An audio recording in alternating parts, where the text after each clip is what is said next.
नमस्कार मित्रांनो, ठरलं तर मग या मालिकेच्या आजच्या भागामध्ये मी तुम्हा सर्वांचे अगदी मनपूर्वक स्वागत करते. आजच्या भागामध्ये आपल्याला पाहायला मिळतं, आता प्रिया नाटक करत अश्विनला म्हणते, अश्विन अरे तू या सगळ्या गोष्टींवर विश्वास ठेवू नकोस, असे फेक व्हिडिओ बनवले जातात. तर त्यावेळी गिरिजा चिडते आणि म्हणू लागते, ए प्रिया, हा व्हिडिओ सुद्धा खरा आहे आणि तू जी काही कटकारी असताना केली आहेस ना, ती सुद्धा 100% खरी आहेत. त्यामुळे आम्हाला खोटं ठरवण्याचा किंवा या व्हिडिओला खोटं ठरवण्याचा प्रयत्न करू नकोस. आणि हो, तू एवढ्यावर थांबली नाहीयेस, तू अजून एक असं काहीतरी केलेस की ज्यामुळे समस्त स्त्री जातीला काळिंबा फासलायस. आता हे ऐकल्यानंतर अश्विन विचारतो की अजून प्रियाने काय केलं आहे. तर त्यावेळी नुपूर म्हणू लागते, प्रियाने अजून एक गुन्हा केलाय की ज्या गुन्ह्याची कबुली तिने स्वतः मीना वहिनींपाशी दिली आहे. असं म्हणत आता सायली व्हिडिओ सर्वांनाच दाखवते.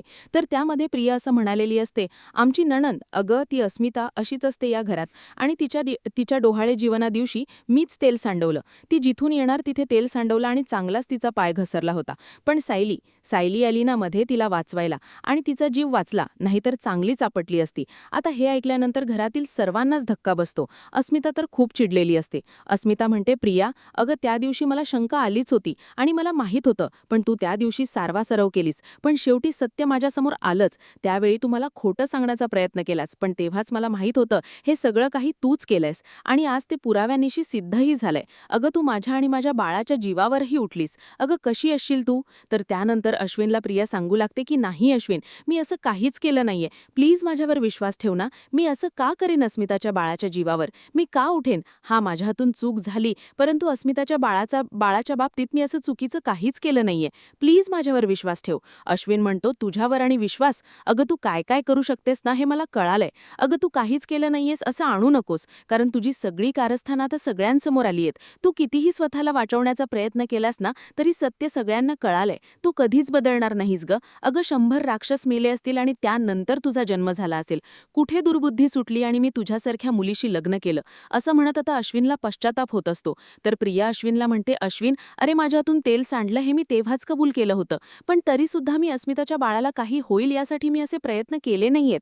आणि तरीसुद्धा तुम्हाला वाटत असेल की मी चुकले, तर मी तुम्हा सगळ्यांची माफी मागायलाही तयार आहे. अस्मिता अगं तू तरी माफ कर मला. तर अस्मिता म्हणते, ठीक आहे, मी तुला माफ करेन. आता हे ऐकल्यानंतर घरातील सर्वांनाच धक्का बसतो. तर प्रतापराव म्हणतात, अस्मिता. तर अस्मिता म्हणते, एका अटीवर. तर प्रिया म्हणते, हो हो, कुठलीही अट सांग, मला ते मान्य असेल, परंतु प्लीज मला अस्मिता माफ कर. तर त्यावेळी अस्मिता विमलताईंना आवाज देत म्हणते, विमल जा एक वाटी तेल घेऊन ये. आता घाबरलेली प्रिया अस्मिताला विचारते, अस्मिता अगं ते तेलाचं काय करणार आहेस. अस्मिता म्हणते, कळेल, सगळं काही कळेल. आता ज्यावेळी विमलताई तेल घेऊन येतात त्यावेळी अस्मिता ते सगळं तेल लादीवर ओतते. आता एक वाटी तेल अस्मिताने लादीवर ओतलेलं असतं आणि प्रियाला म्हणते, चल तू मला तेल सांडून पाडण्याचा प्रयत्न केला होतास, त्यावेळी तू माझ्या बाळाचा विचार केला होतास, त्यामुळे आता या तेलावरून तुला चालायचं आहे. तर प्रिया अस्मिताला म्हणते, पण अस्मिता अगं. अस्मिता म्हणते, आता कसला विचार करतेस, तू तर प्रेग्नेंटही नाहीयेस, तरी सुद्धा तुला विचार येतोय की तू पडलीस तर. आणि त्यावेळी माझ्या पोटात बाळ होतं, मी 3 महिन्याची गरोदर होती आणि तेव्हा मात्र तुझ्या मनात विचार आला नाही ना. मग आता चल. प्रिया नकार देत असते. अस्मिता चिडते. त्यावेळी नाईलाजाने प्रियाला त्या तेलावरून चालावं लागतं आणि शेवटी त्या तेलावर घसरते आणि प्रिया खाली पडते. ती चांगलीच आपटलेली असते. अस्मिता म्हणते, मी सुद्धा अशीच पडले असते आणि त्यावेळी माझ्या बाळाला सुद्धा काही होऊ शकलं असतं, पण त्यावेळी सायलीने माझ्या बाळाला वाचवलं, माझा जीव तिने वाचवला. तर आता नुपूर म्हणू लागते, अगं अस्मिता, तिला कितीही काही बोललो तरी काहीच फरक पडणार नाही. प्रिया अगं त्यावेळी सायलीने अस्मिताचा जीव वाचवला, परंतु अस्मिता प्रेग्नेंट होती आणि त्यावेळी त्यांना माहीत होतं की हे तेल तू सांडलंस, पण त्या घरातील सगळ्यांनीच तुला माफ केलं. हा त्यांचा मनाचा मोठेपणा, पण तो मोठेपणा तुला दिसलाच नाही ग प्रिया. तर गिरिजा म्हणते, अगं इतक्या चांगल्या देव माणसांची तू इतक्या खालच्या पातळीला जाऊन वागलीस ग.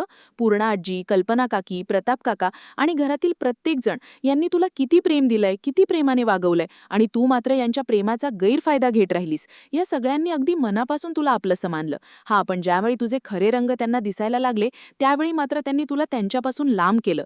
तरी सुद्धा तुला इजा व्हावी असं त्यांनी कधीच काहीच केलं नाही. पण तू तू प्रिया अगं अस्मिताताईच्या पोटातील बाळाचा सुद्धा तू विचार केला नाहीस, त्याला सुद्धा तू सोडलं नाहीस. तर प्रतापराव म्हणतात, तन्वी, तुझी प्रत्येक चूक आम्ही पोटात घातली, हीच तर आमची सगळ्यात मोठी चूक होती. तू आमच्या पाठीमागे काय काय करतेस हे तर आम्हाला कधी कळलंच नाही. तर कल्पनाताई म्हणतात, अगं तुझ्यावरच्या प्रेमाने आम्ही आंधळे झालो होतो, पण तू तू तर या घराचं वाटोळं करायला निघालीस. तर अश्विन म्हणतं, पण मम्मा, आता आपले डोळे उघडलेत, त्यामुळे तन्वी, एक वेळ अशी येईल की ज्या दिवशी मम्मा किंवा डॅड तुला माफही करतील, पण मी मात्र मरेपर्यंत तुला माफ नाही करणार. तुझ्या या सगळ्या गुणांना माझ्याकडे कधीच माफी नाही. तर प्रिया नाटक करत म्हणते, अश्विन, अरे प्लीज प्लीज असं काहीतरी बोलू नकोस. अश्विन, अरे तुझं माझ्यावर प्रेम आहे ना, आहे ना, मग तू असं मला तुझ्यापासून दूर करू नकोस. अरे तुझ्या व्यतिरिक्त मला कोणी दुसरा आधारच नाहीये रे. तर सायली म्हणते, प्रिया, एक गोष्ट लक्षात ठेव, तुझे सगळे आधार होते, परंतु हे एक एक आधार तू स्वतःच्या कर्माने तुझ्यापासून दूर केले आहेस. तरी सुद्धा आता अश्विन भाऊजींकडे तू कसली भीक मागतीयस. आता मात्र अर्जुन खूप चिडलेला असतो. अर्जुन म्हणतो, मम्मा, अगं तू कसली वाट बघतीयस. या मुलीने इतके काही प्रताप करून ठेवलेत की तरी सुद्धा अजूनपर्यंत ही मुलगी याच घरात आहे. परंतु मम्मा, या मुलीला आपल्या घरात येणं अलाउड नाहीये.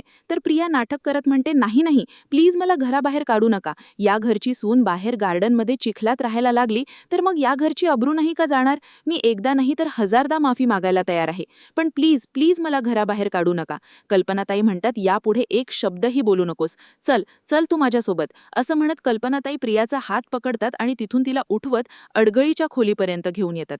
आता सर्वजण आवाज देत म्हणतात, कल्पना, अगं तू काय करतेयस. अस्मिता म्हणू लागते, मम्मा, अगं तिला बाहेर काढ, कुठे घेऊन चाललीयस. परंतु कल्पनाताई तिला अडगळीच्या खोलीत ढकलतात आणि म्हणू लागतात, आता तुझ्यावर दया केली असं समज किंवा तुझ्यावरचे उपकार समज, पण आता तुला इथेच राहायचं आहे.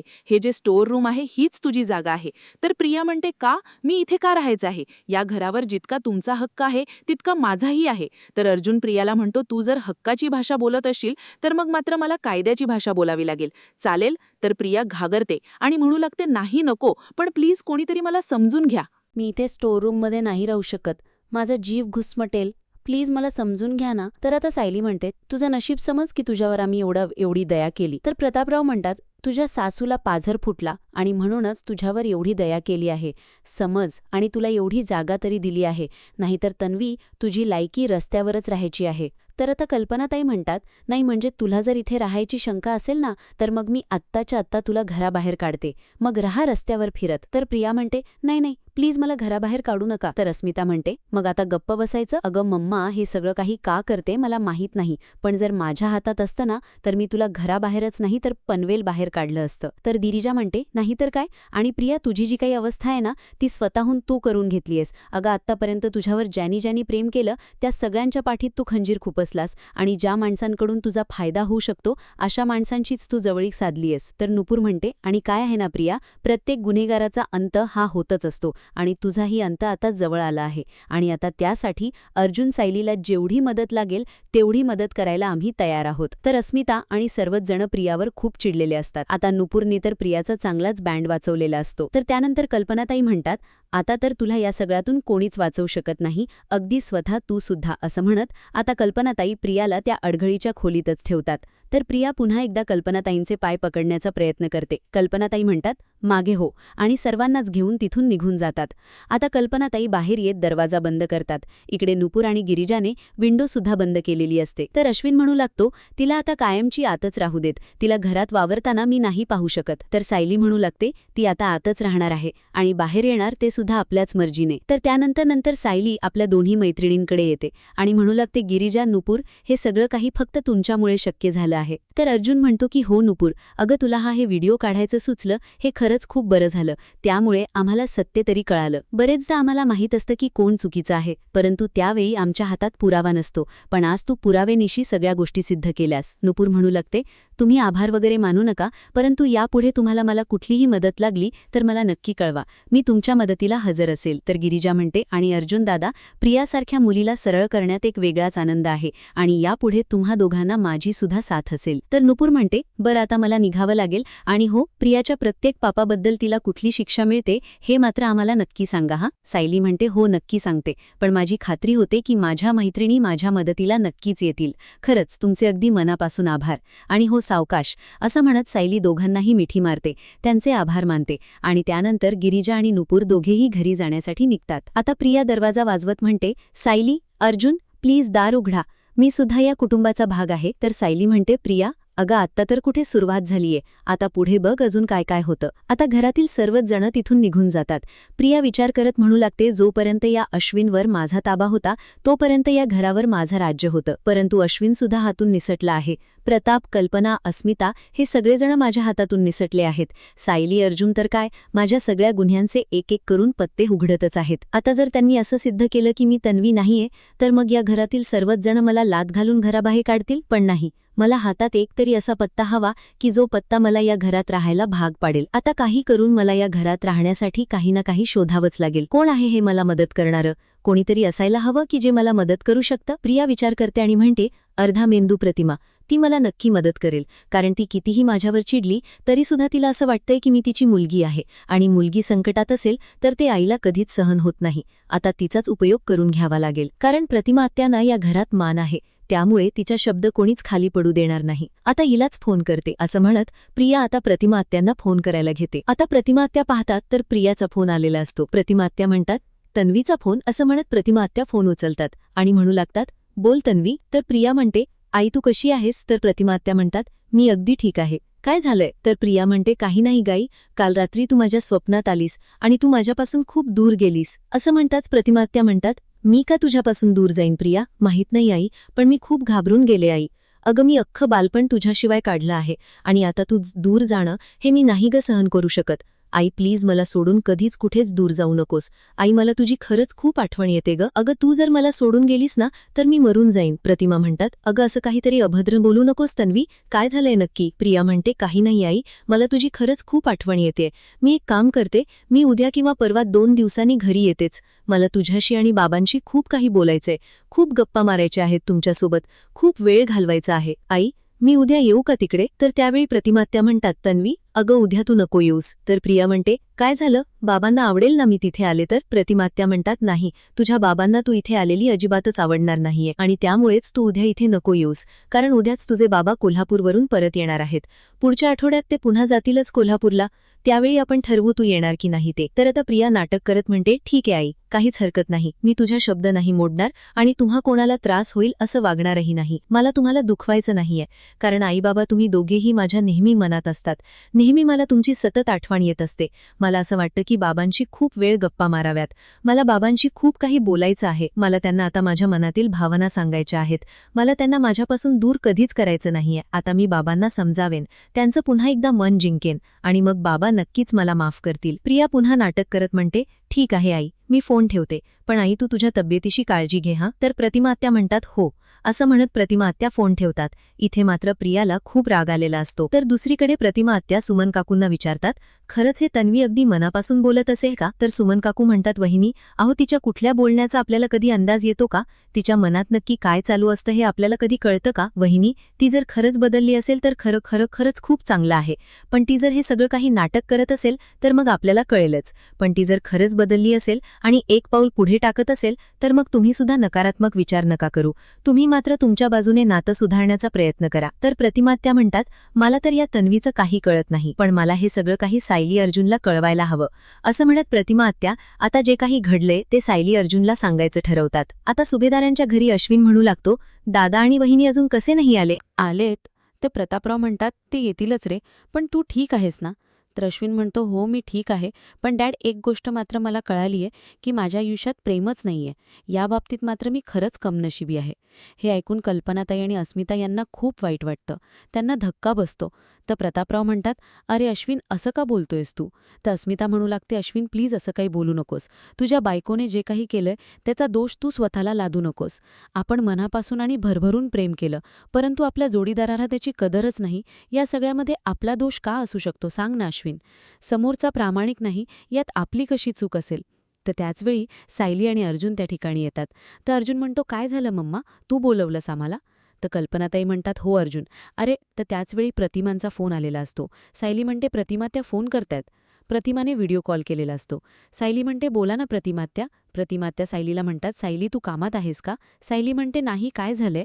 प्रतिमा म्हणतात, सायली तू उद्या घरी येऊ शकतेस का? तर सायली म्हणते, का, काय झालंय? तर प्रतिमा म्हणतात, नाही, सहजच, पण तू आणि अर्जुन दोघेही याल का? सायली म्हणते, हो, काही हरकत नाही. परंतु त्याचवेळी आता प्रतिमा त्यांचा फोन कल्पनाताई देतात आणि म्हणू लागतात, प्रतिमा, अगं मी सायली आणि अर्जुनला दोघांना एकट्यांना बाहेर पाठवत नाही आणि खरं तर उद्या मी त्या दोघांना मंदिरात घेऊन जाणार. मी अभिषेक करायचा ठरवलाय. म्हणजे सायली अर्जुनवर इतके संकट आलेत, या संकटातून ते कसेबसे सावरलेत, त्यांचा झालेला ॲक्सिडेंट आणि त्यानंतर अर्जुनला झालेली ती जेल, या सगळ्यामुळे मला आता कोणतीच रिस्क घ्यायची नाहीये. अगं खरं तर मीच तुला फोन करणार होते की तू सुद्धा आमच्यासोबत ये, पण हो, त्या अगोदर तू घरी ये, मग आपण एकत्रच जाऊ. तर प्रतिमात्या म्हणतात, हो, मी नक्की येईल. असं म्हणत आता प्रतिमात्या फोन ठेवतात. तर अस्मिता कल्पनाताईंना म्हणते, मम्मा, अगं हे अभिषेकाचं मध्येच काय काढलेस तू? कल्पनाताई म्हणतात, अगं फार वेळ नाही लागणार, आम्ही संध्याकाळच्या आत घरी परत सुद्धा येऊ. आता सायली विचार करत असते.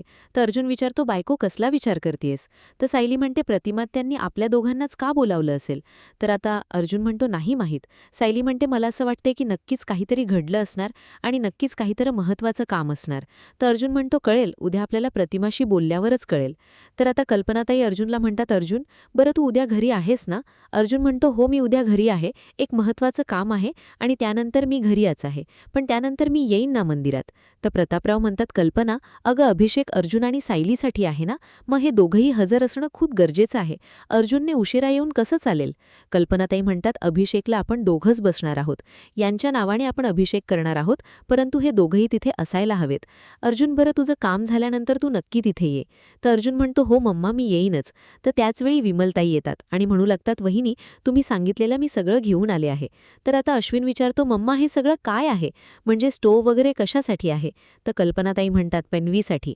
जोपर्यंत ती स्टोअर रूममध्ये राहायला आहे तोपर्यंत तिचं सगळं काही तिनेच बघावं, तिला जे जेवण लागेल ते तिचं तिने बनवावं, या किचनमधून तिला काही मिळणार नाही.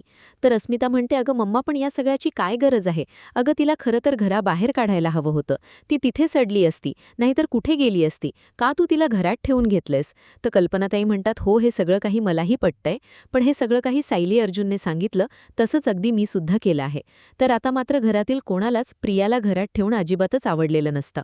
तर कल्पनाताई म्हणतात, पण तिचा आपल्याशी किंवा आपल्या घराशी काहीही संबंध नाही. तर दुसरीकडे जेलमध्ये आपल्याला पाहायला मिळतं, महिपत इकडे शांत बसून असतात.